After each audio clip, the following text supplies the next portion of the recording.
Intern চিকিৎসকদের দ্বন্দ্বে উত্তপ্ত মালদা মেডিকেল কলেজ। 24 ঘন্টা ধরে মেডিকেল কলেজের অধ্যক্ষকে ঘেরাও করে বিক্ষোভ জুনিয়র চিকিৎসকদের একাংশে। অভিযোগ, বৃহস্পতিবার বহির্বিভাগে চিকিৎসার সময় এক ইন্টার্নকে মারধর করা হয়। সেই ঘটনায় তৃণমূল ঘনিষ্ঠ 2 ইন্টার্ন জড়িত বলে অভিযোগ। তাদের বিরুদ্ধে মেডিকেল কর্তৃপক্ষ কোনো ব্যবস্থা না নেওয়ায় দফায় দফায় মেডিকেলের প্রশাসনিক ভবনে বিক্ষোভ আন্দোলন শুরু করা হয়। শুক্রবার থেকে দফায় দফায় মর্মে মালদা মেডিকেল কলেজ হাসপাতালের অধ্যক্ষকে ঘেরাও করে রাখেন চিকিৎসকদের একাংশ। আন্দোলনকারী চিকিৎসকদের অভিযোগ, অভিযুক্ত এই 2 ইন্টার্ন চিকিৎসক শাসক দল ঘনিষ্ঠ, তাই মেডিকেল কলেজ কর্তৃপক্ষ কোনো ব্যবস্থা গ্রহণ করছে না। সেই সঙ্গে তারা এই ঘটনার পর নিরাপত্তাহীনতায় ভুগছেন। অবিলম্বে ওই 2 ইন্টার্ন চিকিৎসককে সাসপেন্ড করতে হবে এই দাবিতে ঘেরাও করে রেখেছেন অধ্যক্ষকে। তারা বলে জানান, যদিও অভিযোগের ভিত্তিতে তদন্ত কমিটি গঠন করা হয়েছে, সিসিটিভি ফুটেজ সংগ্রহ করা হয়েছে, 7 দিনের মধ্যে ব্যবস্থা গ্রহণ করা হবে বলে জানিয়েছেন মেডিকেলের অধ্যক্ষ পার্থপ্রতিম মুখোপাধ্যায়। একদম কোনো সুবিচারই পাইনি। আমরা কাল দুপুর 3টের থেকে অবস্থান চালিয়ে যাচ্ছি, যার মোটামুটি 8-9 ঘন্টা পরে আমাদেরকে এত বলার পরে যে সিসিটিভিটা দেখার জন্য অ্যালাউ করা হয়, সেখানে আমাদের প্রতিনিধিরা যায়।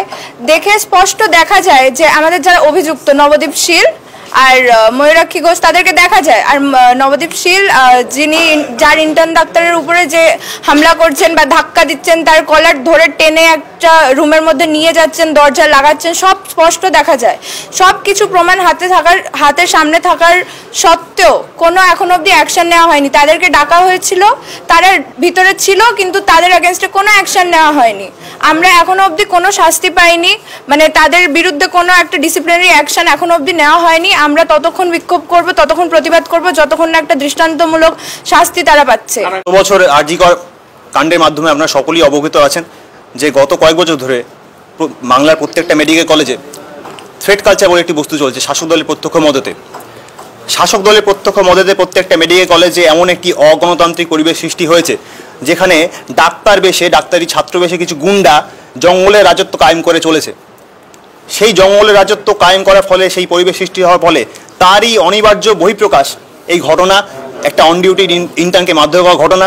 এবং সেই ঘটনার বিচার চেয়ে দোষীদের দৃষ্টান্তমূলক শাস্তির দাবিতে আমরা আজকে অবস্থান করছি। যতক্ষণ না আমাদের দাবি আদায় হচ্ছে, আমাদের অবস্থান চলবে।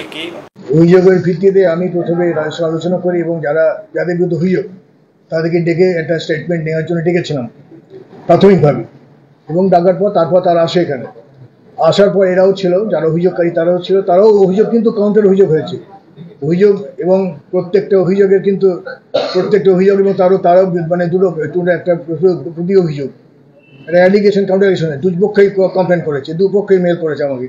তখনই আমি দুটো বিষয়টা নিয়ে একটা এনকোয়ারি কমিটি বানিয়েছি এবং ওই যে স্টেটমেন্ট নেওয়ার জন্য ডেকেছিলাম, সেই স্টেটমেন্ট তারা দিতে পারেনি, কারণ সেখানে হট্টগোল হয়, তারাও প্রোটেস্ট করে, স্লোগান করে, এরাও বিভিন্ন করে, তখন সেটা আলটিমেট ফলপ্রসূ হয়নি। আমি ওটা প্রথম ধাপ ছিল আমার, যে আমি ডেকে ছাত্রদের কাছ থেকে আমি স্টেটমেন্ট নেব, সেটা করতে পারিনি। তারপর আমি যে কমিটি বানালাম, সেই কমিটির মেম্বারদের দিয়ে তারা জানালাম, এবং তখন সন্ধ্যাবেলা হয়ে যাতে রাত হয়ে গেছে, কমিটিকে জানিয়েছি, অনেকে একটু রাত হয়ে গেছিলো। তারপর তারা জেনেছেন, জানার পর তারা বসবেন এবং শুরু করবেন কাজ। ইতিমধ্যে ওরা দাবি করে যে সিসিটিভি দেখতে হবে, সিসিটিভি দেখো ওই ফুটেজ, সেই সিসিটিভি ফুটেজটাও আমরা, যদিও সেটা পদ্ধতিগতভাবে করতে হবে, কিন্তু তবুও আমি ওনাদের অনুরোধে, আমার ছাত্র দেখে অনুরোধ করেছে, সেই জায়গা থেকে আমি এমএসপিডি এবং আরও কিছু অফিসার্সকে পাঠাই এবং ওখানে বলেছি আপনারা গিয়ে সিসিটিভি দেখুন, শুধু দেখে আসবেন। এবং 2 ছাত্র প্রতিনিধি যারা অভিযোগকারী বোথ গ্রুপস যারা করেছেন অভিযোগ, যারা অভিযুক্ত তাদের বন্ধুবান্ধব তারাও সবাই গেছে। 2 জন স্টুডেন্টকে আমরা পাঠিয়েছিলাম দেখতে। তারা দেখে কথা ছিল যে তারা ফুটেজ দেখার পর আমাদের ছেড়ে দেবে, সেদিনের মধ্যে ছেড়ে দেবে, কিন্তু সেটা তারা শোনেনি। যেই ফুটেজ দেখার পর ফিরে আসে, এসে নিয়ে তারা বলে যে এখনই অভিযুক্ত একটা কিছু অংশ দেখা গেছে, সেই জায়গার ভিত্তিতে আপনাকে অ্যাকশন নিতে হবে। কিন্তু আমি তখন তাদের বোঝাই যে ওইভাবে হবে না, আমাকে পুরো এটার সিসিটিভি ফুটেজ একটা অফিসিয়ালি রেখে ডকুমেন্ট নিয়ে তারপর আমাকে এনকোয়ারি কমিটির সামনে বিষয়টা, এনকোয়ারি কমিটি যা বলবেন রেকমেন্ডেশন, তারপর আমি অ্যাকশন নেব। এই পদ্ধতি করার জন্য আমি 7 days, আমি যে কমিটি বানিয়েছি সেটা 7 দিন টাইম দিয়েছি, উইদিন 7 days রিকোয়েস্ট করেছি, অর্থাৎ আজকে ছুটি পড়ে গেছে। তো আমরা চাইছি যে হয়তো সোমবারের মধ্যে হবে, কিন্তু এই সময়টুকু তারা দিচ্ছেন না।